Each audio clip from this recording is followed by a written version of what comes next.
So, I'm writing a novel. Is a behind-the-scenes one-man reality show sharing the experience of writing my next book, a sword and sorcery novel, from first ideas all the way through to publication. It can be lonely writing a novel, and I'd love some company. I'm hoping through the podcast you'll hang out with me while I'm doing this crazy thing. I'll be sharing with you how I write, how I'm trying to improve my writing, the wide spectrum of thoughts and feelings I have when writing a novel, and anything else that makes sense to share, like creative influences or reading recommendations. So I'm writing a novel should be of interest to fans of speculative fiction, fantasy or sword and sorcery in particular, people who write or want to write, people who don't write but are curious what it's like to write a novel. Similarly, people who just like to learn about process, fans of like, how did this get made? How do people do this thing, type shows. And anybody who reads, really. Depending on your level of experience with writing, you may learn some useful stuff. Please tell me if you do. But I want to stress that this isn't a teaching podcast. I'm not standing above you on a podium dispensing perfected wisdom. It's more like I'm sitting across from you at like a cafe, bar, maybe the other end of a park bench, sharing a continually evolving process, project, and person. I would like to stress you don't have to be a fan of sword and sorcery to enjoy this show, though you may become a fan over the course of it. And if you don't recognize an author or novel I mentioned, don't worry. If necessary, I'll explain why it's relevant. Otherwise, it's just some flavor that you can look up on your own or wait for me to talk about in greater detail another time. Trust me, I can't stand the idea of cultural gatekeeping. I want this podcast to be as inclusive as possible. A lot of I's in what I just said there, but who is I? Who's Oliver Brackenbury? It's me! Maybe I should say a little more about myself before I get into discussing the new novel, the Sword and Sorcery novel in progress. I grew up around the corner from a 5-story deep Cold War bunker, and I currently live not too far away from a popular 1,815.4-foot tower in Toronto. When I pitch myself professionally, I say I'm a politically conscious genre writer with a sense of humor, which is a perfectly natural human sentence to use in conversation. And I would say, it feels funny marketing yourself always, but I would say I stand by that. I am politically conscious in my writing. I tend to, I try not to just go on like, here's what I think is right, kind of like monologues, those suck. But inevitably, things I'm thinking about to do with how society works or how I wish it did or didn't do find their way into my stories. Genre writer? Well, of course, that means I like to write in kind of heightened realities. So, fantasy, sci-fi, crime dramas, horror, of course. And sense of humor? Well, yeah, I just think even in the darkest of stories, you need to have the occasional light moment or even outright just like belly laugh, because I don't think you should play entirely on like the heavy end of the piano, so to speak. Otherwise, it just turns into a dirge without any lighter notes mixed in there. But okay, I'm going to be talking about myself a lot, so let's keep going. What about the new novel, that sword and sorcery novel? Let's start with the title. Something I think people really respond to. It's called, get this, Untitled Sword and Sorcery novel. Okay, I'm probably going to want to change that. Probably. However, there's definitely more to say about the genre I have chosen, sword and sorcery, and if you want to go really deep on it, I would recommend an excellent book called Flame and Crimson, A History of Sword and Sorcery by Brian Murphy. It is the first, but certainly not the last book I'm going to mention that is kind of an influence or even point of direct reference in some ways for the book I'm writing. In his book, Brian identifies 6 basic elements of sword and sorcery. Not every story has to have all 6, but, these are things you tend to encounter in sword and sorcery stories. I'm not going to be a jerk and read his book into the public record, give it away, or whatever, but I will work through these 6 points and give you my personal take and why I like them. The first is men and women of action. Doesn't mean you have to be a big muscle-bound brute, but you won't be really passive or powerless. You're driven by yourself. You're not godlike or divinely fated for some great destiny. Sword and sorcery heroes don't always make it. Sometimes they die in back alleys or whatever. And yeah, I just think they're really dynamic. So of course, that's entertaining. Number 2 is dark and dangerous magic. Yeah, in Sword and Sorcery, magic tends to be very frightening and often the provenance of villains or just friggin' weirdos that kind of leave the hero scratching their head. So yeah, I find that far more entertaining than the more highly codified way of handling magic where there's schools and maybe a rock, paper, scissors approach to things. With Sword and Sorcery magic, it always feels like anything could happen. The third item on the list is personal and or mercenary motivations. Like SNS heroes, they tend to, even if they're sort of caught up in some sort of huge, sweeping, epic fantasy type story, the focus is very sort of small, very ground up, very much around them and what they're getting up to. And often they're just trying to survive or get a bit of money. Maybe they're even kind of jerky, like Kugel from the Jack Vance Dying Earth novels. He's a complete bastard. But there's a spectrum, it's not always jerks. It's just that they're not Johnny do-goods who get up in the morning asking how they can do good. It tends to be something a bit more relatable to how we all try and get through our day. Item number 4 is horror and probably specifically Lovecraftian horror influences. A lot of classic Sword and Sorcery authors also wrote horror. And as it would happen, I have also written horror, so I'm hoping that will help me out. I find that the horror elements of Sword and Sorcery can provide a really refreshing contrast with the sort of, I've got a sword and I'm chopping off 10 dudes' heads situations. It further grounds the heroes. If you've read classic Conan stories, you'll experience the fact that, he's like, oh, there's a man with a sword, I'll deal with him. But then as soon as he feels that there's something supernatural around the corner, well, it's not that he runs for the hills per se, but he definitely feels a lot more like you or I would feel encountering some sort of godforsaken weird shape in the shadows that can't be explained by a rational mind. So again, I suppose we're coming back to the fact that I find Sword and Sorcery a lot more relatable and a lot more unpredictable than some other variations of fantasy. A fifth frequently encountered aspect of Sword and Sorcery is that it is told in short, episodic episodes. These are brisk stories, thrumming with urgency, and there is world building, and there's, it's often given to you in sort of these short evocative bursts and powerful sentences rather than, the thing that a lot of us associate with fantasy and science fiction, which are phone book length dumps of exposition, letting you know every little detail about the world and its tax codes or whatever. And I've enjoyed those. I don't want to poo-poo anybody who enjoys those. But I find, especially as I get a little older, I'm just more interested in having little evocative flashes of something that lets me imagine a greater picture if I want to. Speaking of the world of the story and shaping it, that brings us to item number 6, which is a lot of Sword and Sorcery stories are somewhat inspired by history. This doesn't mean that they are necessarily set in a historical context. That's kind of its own thing, parallel to Sword and Sorcery, and a lot of Sword and Sorcery writers were inspired by excellent, fast-moving historical fiction like the works of Harold Lamb. But true Sword and Sorcery is ahistorical. It's just that it has like a rootedness in our history, taking bits and pieces that make it a lot more grounded, kind of giving like a little veil of realism, that you wouldn't see in like a fairy tale or a myth. And again, I dig it. I tend to like stories that are grounded. Not that I haven't enjoyed particularly loopy out there stuff like The King of Elfland's Daughter. Oh, and there's a 7th quality I forgot, which is that the heroes in Sword and Sorcery stories are almost always outsiders, even when you would think they're on top of things. Like there's the Michael Moorcock hero, Elric of Melibone, who is the emperor of his race. So how's that an outsider? Well, thing is, his race of sort of vaguely elvish type people are really just complete sociopaths, and he's the only one with even a little bit of a conscience, and that's what makes him an outsider, even though he rules them. A lot of us dig stories about outsiders without necessarily having been one or living like one, because we've all felt like one here and there through our lives, and I'm certainly no exception, which I guess brings us to my personal history and connection with Sword and Sorcery, which is, it definitely starts at a young age. It's always hard to remember exactly what was the first of any kind of speculative fiction I read, because I was reading it from almost before I was forming memories, practically. I was a very young reader.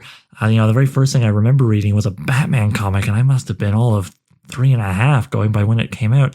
But my sword and sorcery experiences, I definitely saw the Conan movie as a kid, and I remember reading the John Buscema, I hope I pronounced that correctly, sorry John Buscema Savage Sword of Conan magazine-sized black and white comics, a lot of which drew from original Conan stories, so that was kind of cool.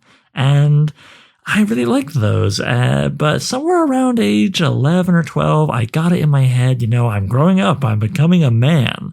And so I did a couple of things I regretted. One of them was I gave a handful of my comics away to my friends. Sigh. And the other thing was I got it in my head that you had to choose between being a fan of fantasy or science fiction. And I don't know why, but I decided I had to choose science fiction because it was more sophisticated, whatever that means. And this meant I kind of stopped reading most fantasy novels and checking out most fantasy movies and that kind of thing. But I did actually kind of keep poking my nose back into sword and sorcery here and there. And I think it's because of that stuff I mentioned about how it was more grounded, it's more relatable. Even with superheroes, I read them all, but I tended to be drawn to Batman. And then as soon as I discovered Green Arrow, I was drawn to him even more because unlike Batman, he wasn't rich, but the guys without powers, the guys who were fighting at street level, that kind of thing really appealed to me. Years later, I got involved with the Merrill Collection in Toronto, which the Merrill Collection is a real resource for writers and readers, and it is, well, in a nutshell, it is the Western Hemisphere's largest publicly accessible archive of genre fiction. If you want to see a first edition of Dracula, you can check that out, but boy, there's so much more with over 80,000 items. And at first I just used that archive as a quiet place to work. Then I got to know the employees and they introduced me to all kinds of authors and individual works I wasn't really familiar with, and I rediscovered my old friend Conan in the form of some of the actual novels. I thought, wow, I should read the original short stories and stuff, right? So yeah, that got me down a path. And then I started listening to the Appendix N Book Club podcast, which is excellent, and I highly recommend it. Wonderful book club type podcast. And that got me thinking even harder about those old Conans and stuff I used to read in comic book format. So I thought, okay, well, let's keep exploring. Let's go beyond that. And as I further read and studied the sword and sorcery genre, the more I loved it, the more I wanted to play with it. I was so delighted by how flexible and anything can happen it could be, and yet it simultaneously was grounded and not bound too tightly by genre conventions. I've already mentioned horror, but there's sword and sorcery, and then there's sword and blaster.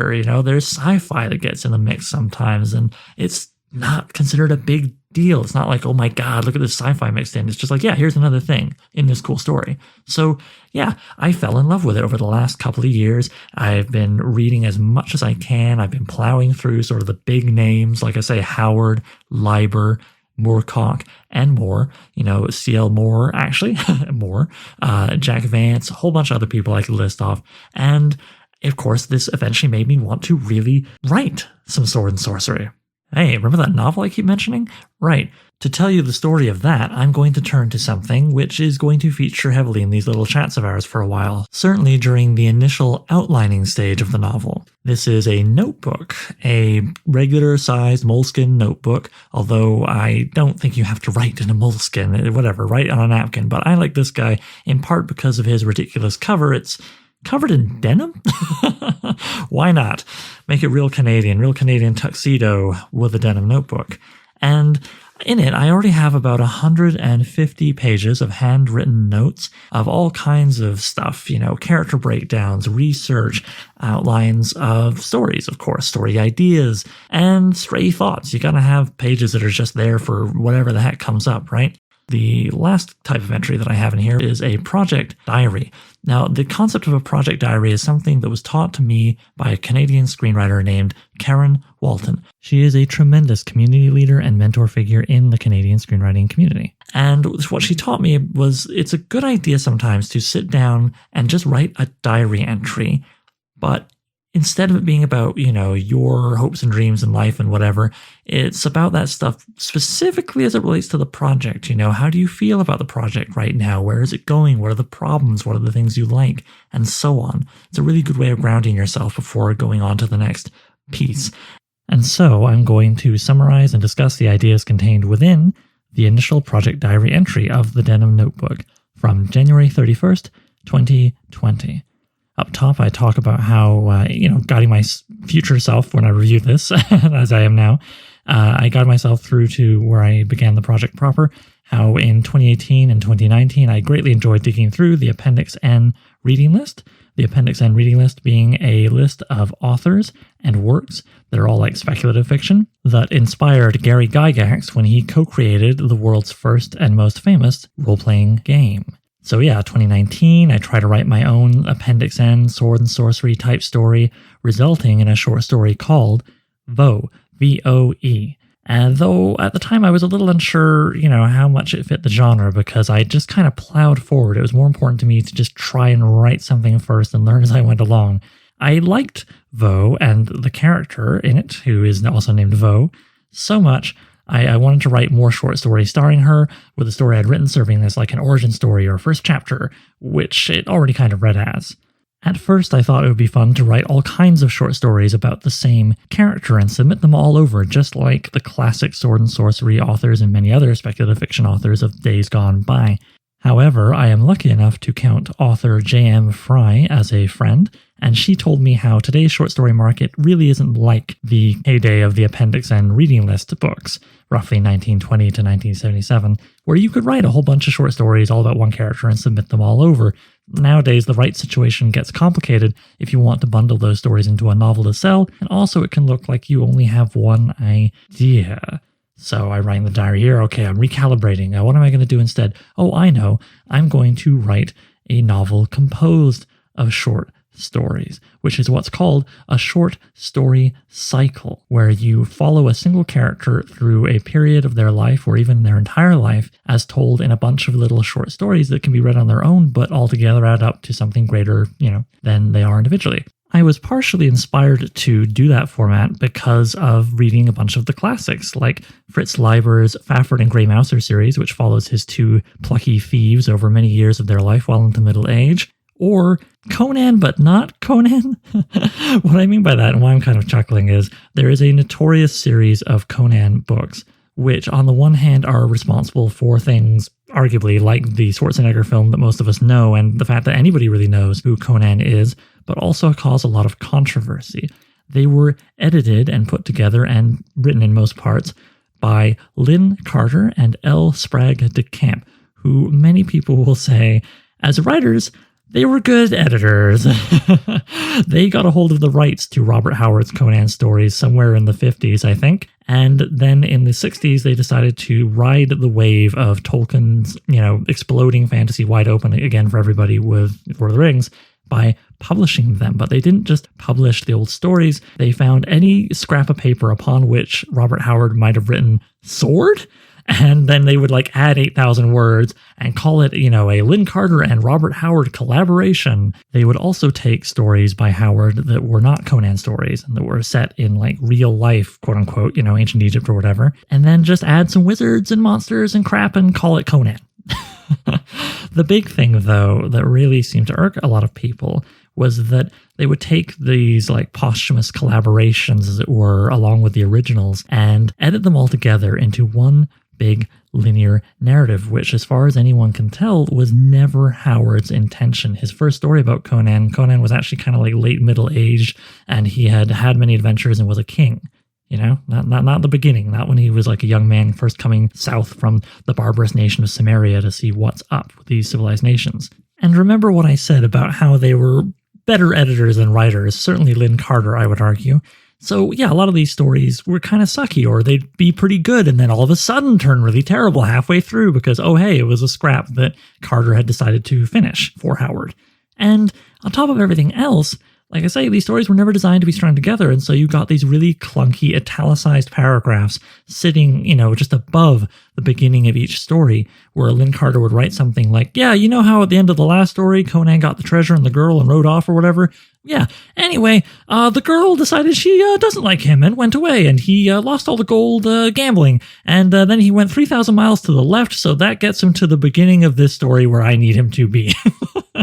Super clunky. So why would I be inspired by something that I kind of laugh at, and I think the methods are kind of, clunky to even despicable with some of the posthumous collaboration? Well, I get the desire to try and have your cake and eat it too, both writing short episodic stories that stand alone, but wanting to string them together like pearls into a grand narrative. I just think it's best done, as the actual plan from the beginning and entirely with your own material. So using that short story I wrote as the first pearl in the string, that's what I would like to do with Vo, I continue in the diary about how I see this being roughly 15 years of her life from age 19-ish to 34, 35, and how the end of it all, whatever's going to be in between the beginning and the end is going to be her final confrontation with this wizard that trapped her people on the island that she escapes by the end of the short story, vowing to kill said wizard. But who will she be by the time, 15 odd years later, she finally catches up with him?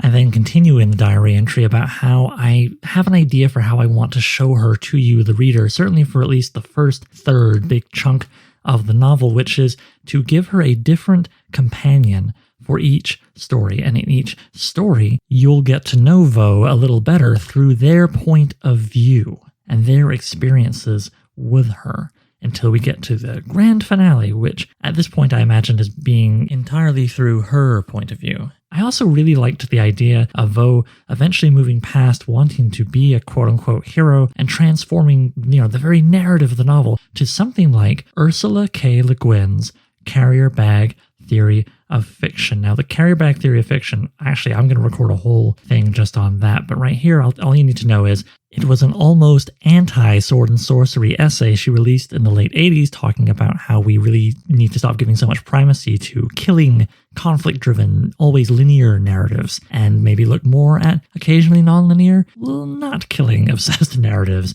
Maybe, that's too much. I start to wonder in the diary here. Maybe I should save that for a sequel novel if I get there. Maybe I can just have her decide to go down that path right before or right after her victory over the wizard. I'm still not sure, back in January of last year. But it does feel approximately right. And past Oliver here finishes the entry by writing about how he really just wants to focus on telling the individual stories as well as possible. There's some worry at this point about muddying things by trying too aggressively to thread one big story arc through all of them.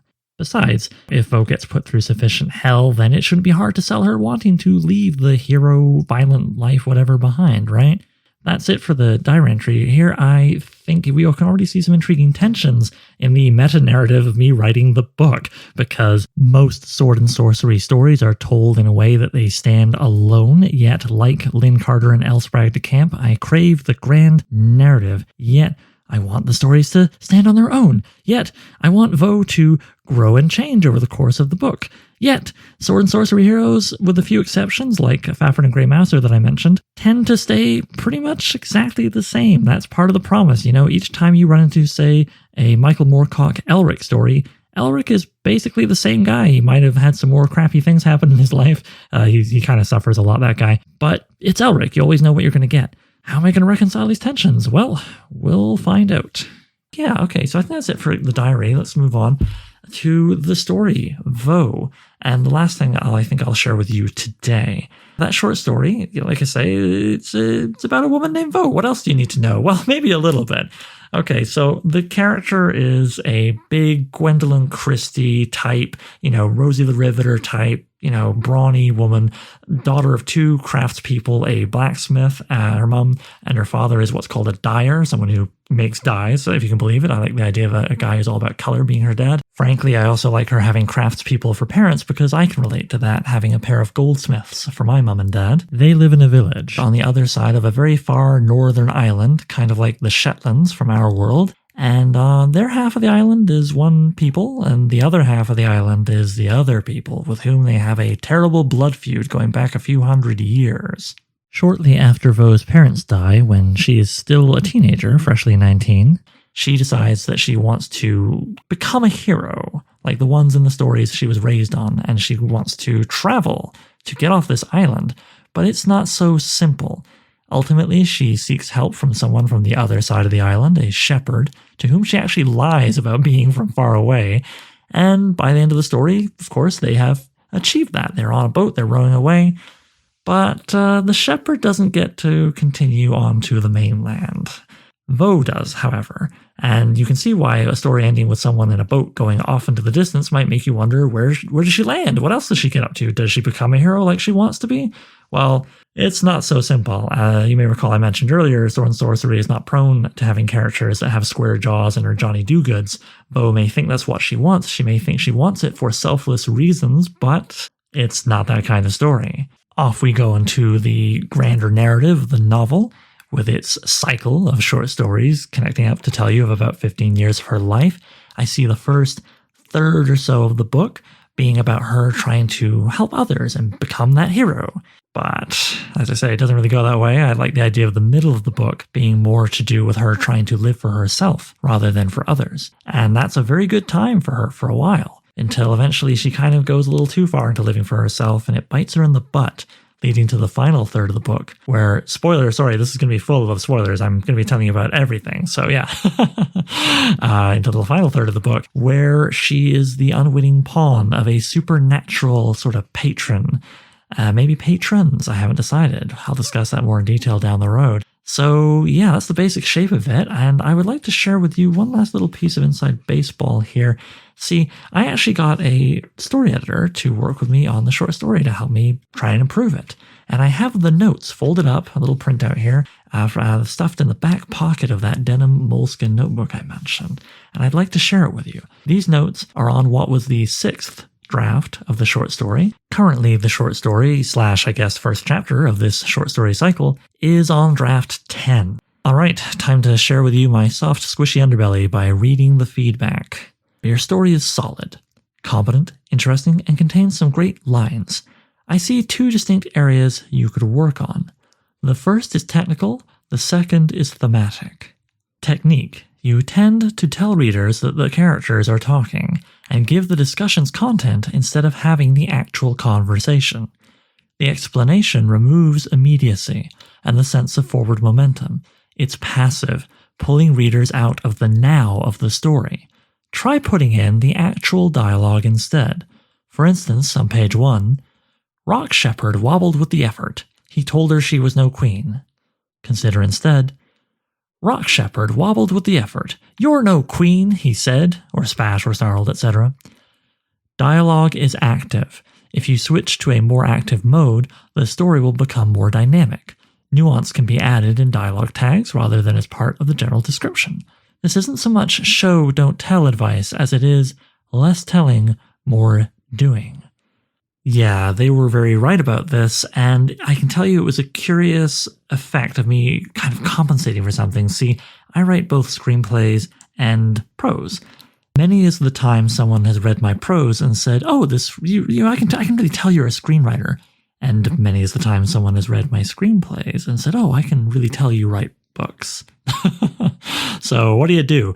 I think of screenplays as being far more dialogue driven, and so this thing that she's describing came out of the fact that I was overcompensating for that by trying to remove the amount of dialogue, so maybe people wouldn't tell me it reads like a screenplay.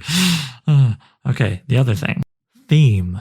Thematically speaking, Vo is timely and apt, but, and please understand this is a description, not a criticism, your story doesn't add anything unique or different to the ongoing cultural conversation.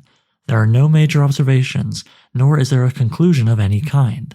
Again, that's not meant to be a criticism. After all, the human tendency to be stupidly stubborn and bigoted is also not new, nor is there an end in sight, but it means your story lacks impact. You could add impact with emotional shading at the end, and that shading could go in either direction.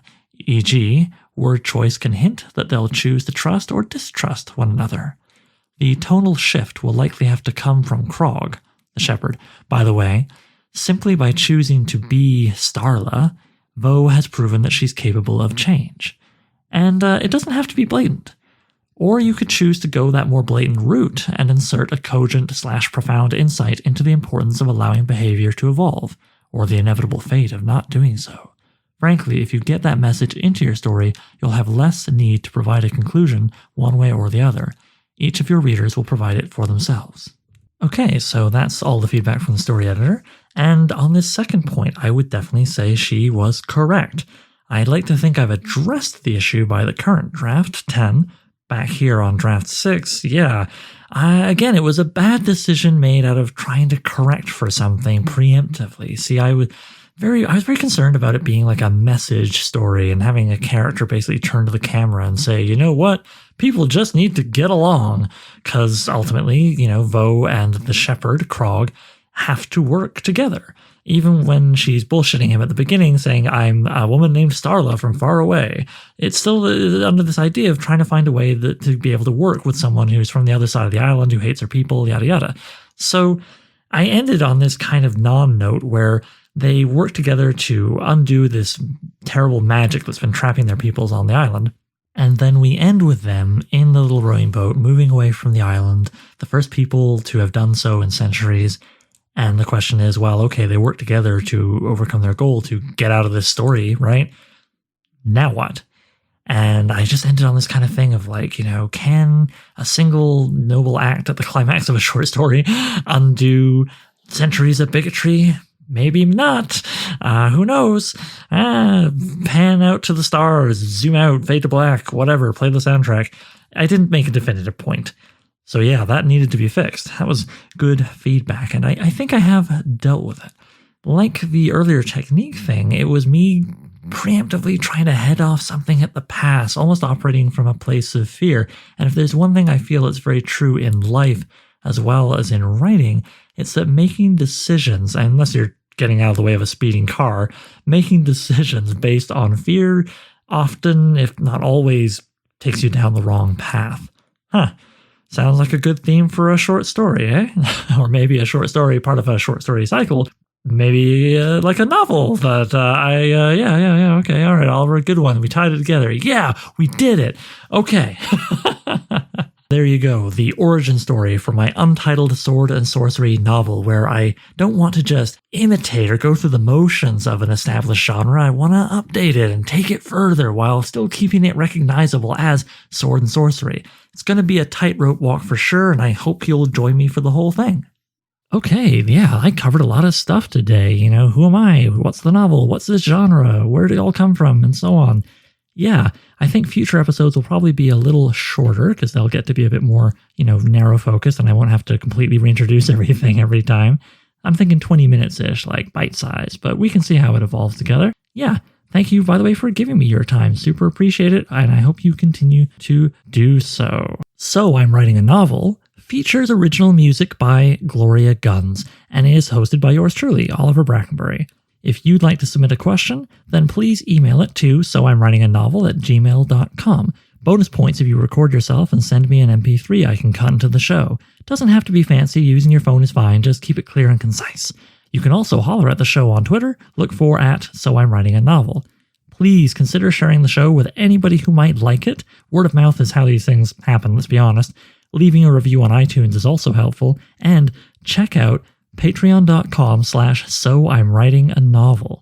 Patrons get to have their names listed in the thanks in the final novel. They listen to episodes of the podcast a week early, and even enjoy a bonus podcast called So I Wrote a Novel, where I read and comment on chapters of previous works, starting with my first novel, Junkyard Leopard. Thanks for hanging out with me, and I'll see you next time when I will be discussing the character of Vo, my protagonist. Where did she come from? How did I design her? How does that all come together?